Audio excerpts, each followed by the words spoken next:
That's all right.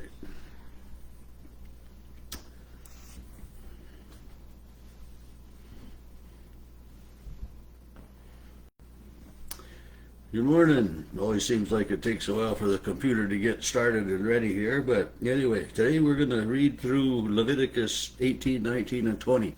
18 was part of yesterday's reading, of course. The next 3-4 days, I'll be on sometime. May not be at 9 o'clock in the morning, but it'll be sometime. And for those of you listening on YouTube, might not get anything after today until Thursday or so. We'll just see how things work with the week. Anyway, chapter 18 deals with laws of sexual morality. Talks about, our marital relationships, our sexual relationships, and basically talks a lot about incest. You don't lie with your dad or your mom or your sister or your half sister.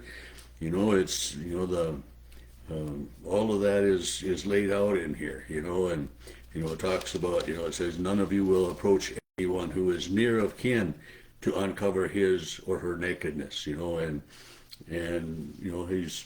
he's not saying have a sexual relationship. He's not using those words, but that's what the intent is. That's what he means, is that we don't have a sexual relationship with people who are near of kin. And that's, up until not so many years ago, we needed to have a blood test to make sure we weren't related before we got married. And if you married your cousin, it was, a forbidden thing. But anyway, God's laws are, for the protection of the people and for the well-being of the children and the offspring of the people as well. And we understand that quite a bit too.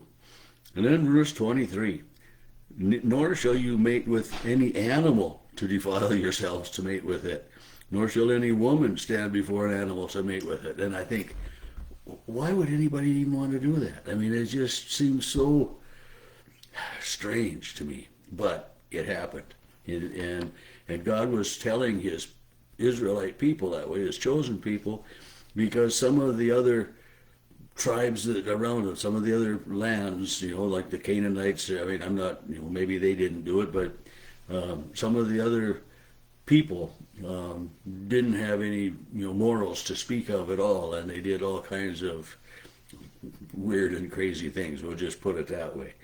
But and basically too, then it goes on and to like crossbreeding between animals, even God talks about that in there. And it's just to have some moral character. And there's so many people in our world today that don't seem to have a whole lot of moral character, and we understand that.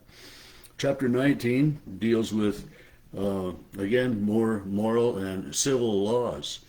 And but it starts with this reminder, that the Lord spoke to Moses saying, speak to the congregation of the children of Israel, say to them, you shall be holy, for I, the Lord your God, am holy. Just again, that reminder. And I mentioned that we will hear those words from God several times, and we hear them again in chapter 20, I believe, as well, that we'll look at it in a second. But it's that remembrance that, we are created in the image of God, male and female. He created them. And part of these laws that God is talking about now, these moral and ceremonial laws, these laws of incest that I just talked about in chapter 18, are reminders, because, reading back in Genesis, God was upset because some of the heavenly beings were taking human women as their partners, and this wasn't what God had intended. And so much of the immoralities of Sodom and Gomorrah, they were destroyed because of their sexual immorality. That's some people may argue that point, but that's, I think, very, very specific in the Bible. So it's just that reminder that we are created in God's image, and then kind of we get this Ten Commandments a little bit again. Each of you shall revere his mother and his father, and keep my Sabbaths, for I am the Lord your God. And And so we follow the commandments because God has taken us to be his people, because God has given us the commandments for our own protection and our own benefit. And that. And he says, do not turn to idols, nor make yourself molded gods. I am the Lord your God. And often when I read through the Ten Commandments or think about them, talk about them with the confirmation kids, that I am the Lord your God is kind of a prelude, for each of the commandments. I am the Lord your God, therefore you shall keep the Sabbath holy. I am the Lord your God, therefore you shall not kill. And, God reminds the people of that, and he reminds us as well. Verse 9, when you reap the harvest of your land, you shall not wholly reap the corners, and you shall not gather the gleanings, and you leave those, for the poor. You're looking out for the others in the community. And then verse 11, you shall not steal, nor deal falsely, nor lie to one another. You shall not swear by my name falsely, or profane the name of the Lord your God. You shall not cheat your neighbor. And again, just reiterating the Ten Commandments, the code by which we live. We have this, morals within us, and we have this self-control that we should, be able to use, but we don't always do that. And common sense, tells us so many things, but, we forget some of those sometimes. Verse 15, he says, you shall do no injustice in judgment. You shall not be partial to the poor, nor honor the person in the mighty. The poor and the rich, treat them the same, and you shall not go about as a talebearer, slanderer, don't be a gossip.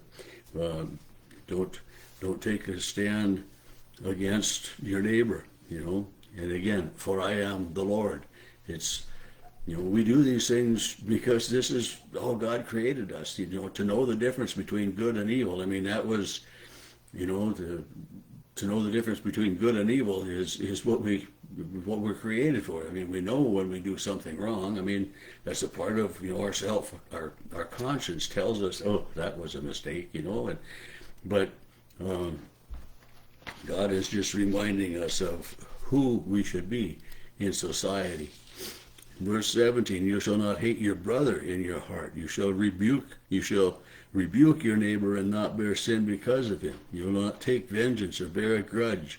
And verse 19, you will keep my statutes. You will keep my laws. You will hear because they're good for you, And then starting verse 20 again goes on to respecting your neighbor's wife, and kind of not coveting, and not you shall not lie carnally with a woman who is engaged to a man, or it just this is things we don't do, and it's having the affairs. We hear so much about that in today's society and all, but so God is putting down here, this is how you should live. This is how you should treat other people around you, because that's how you like to be treated, right?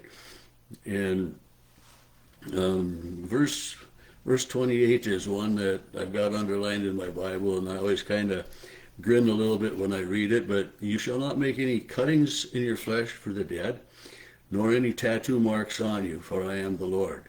And it's, I'm not a big fan of tattoos, and I'm not saying that God absolutely forbids them or anything that way, but it's especially, he says, cuttings for the dead. We don't deface ourselves as remembrances, for those who are no longer with us. And as he's talking, kind of some of the Satanism and some of the other practices of some of the other countries and the peoples that were there. And in verse 29, do not prostitute your daughter or cause her to become a harlot. Protect their honor, and everything that way. And 33, if a stranger dwells in your land, you shall not mistreat him. The stranger shall be one who has been among you. Love him as yourself, for you were strangers in the land of Egypt, and you know how you were treated. It wasn't good. So treat others with respect and responsibility. Chapter 20 deals with penalties for breaking the law. This is a punishments that will come upon you, God says. And again in verse 7, it's, consecrate yourselves, set yourselves aside and be holy, for I am the Lord your God, and I am holy. Keep my statutes, perform them, for I am the Lord who sanctifies you. And then in verse 10 again, it's, talks about the man who commits adultery with another man's wife, or he commits, and this is one of the things that, for Jesus, they brought to Jesus this woman caught in adultery. They forgot to bring the man because it was equal punishment or same punishment for both. And this was the difference, by the time Jesus came, he says, let the first of you without sin cast a stone. And they all left, and Jesus asked her, has no one condemned you? And no one. And he says, neither then do I condemn you. And so these laws, these statutes are the ways we should live and treat each other, because, this is the way that God has designed us, and these are indeed for us the laws that protect us, provide for our safety and for good of community.